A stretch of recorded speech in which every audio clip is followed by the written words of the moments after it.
আজ বানাবো পনির গ্রেভি বা শাহি পনির। দেখে কিন্তু বেশ লোভনীয় লাগছে, তাই না? তো কী করে বানাতে হবে সেটা তো শিখতে হবে। চলো দেখি কী করে বানাবে। প্রথমেই মশলাটা করে নিচ্ছি, চারমগজ আর কাজু বাদামটা পেস্ট করে নেব কাঁচা লঙ্কা আর আদা দিয়ে। এই মশলার পরিমাণটা যতটা পনির নেবে সেই হিসাবে তোমরা দেবে। পেস্ট করা হয়ে গেল, এবার পনির ভাজার পালা। সাদা তেলের মধ্যে সবসময় 1 চামচ ঘি দিয়ে নেবে, দেখবে স্মেলটা দারুণ হয়।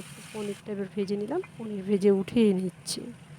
পনিরটা সবসময় হালকা ভাজার চেষ্টা করবে, তাহলে সফট থাকে, খেতে ভালো লাগে।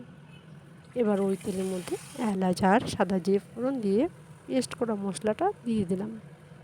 ভালো করে কষিয়ে নিতে হবে, আর পরিমাণ মতো লবণ, হলুদ আর সামান্য চিনি দিয়ে দেবে। দিয়ে ভালো করে কষিয়ে উষ্ণ গরম দুধ দেবে। যখনই পনিরের গ্রেভি করবে দুধ দেবে, কখনোই জল দেবে না, তাহলে খেতে ভালো হয়। এবার দুধটা বয়েল হয়ে এলে ভাজা পনিরটা দিয়ে কিছুক্ষণ রেখে সামান্য একটু ঘি দিয়ে নামিয়ে নেবে। তো কেমন লাগলো পনির রেসিপি? ভালো লাগলে অবশ্যই লাইক কমেন্ট করবে। ভালো থেকো, সুস্থ থেকো। সকলে অসংখ্য ধন্যবাদ সকলকে।